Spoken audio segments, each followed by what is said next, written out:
Back home, Vice President Kashim Shettima has called for transparency and accountability in Nigeria's public service, urging former and current public officials to summon the courage to document their life and stewardship while in service.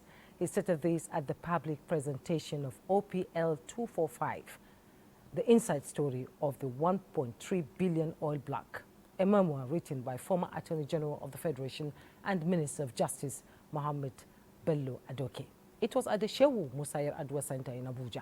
State House correspondent Abdurrahman Jibrila reports. OPL 245, inside story of the $1.3 billion Nigerian oil block, authored by Mohammed Bello Adoke, former Attorney General and Minister of Justice during President Goodluck Jonathan, has a subject of discourse over allegations of corruption, but this book gives further clarifications.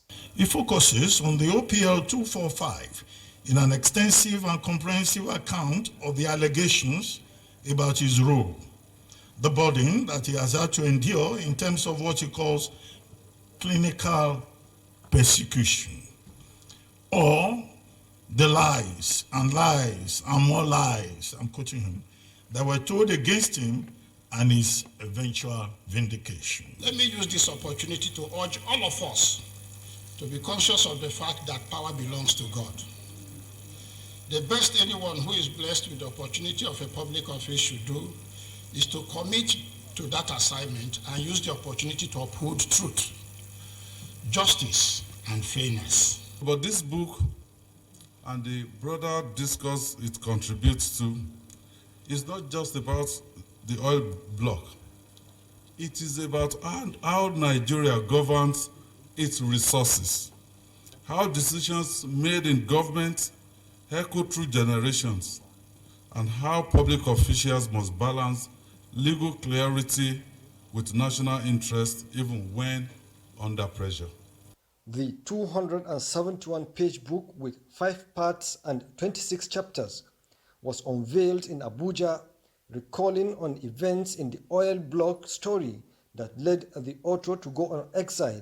And today, after all the hurdles, his last word is forgiveness. Permit me to say, Your Excellency, that I've forgiven all those who have hands in my ordeal. With the public presentation of this book, sir, I say boldly and clearly that I admire the courage of Ibrahim Mustapha Magum in coming forward to make up with me, to apologize to me, and to empathize with me for the role each and every one of them played.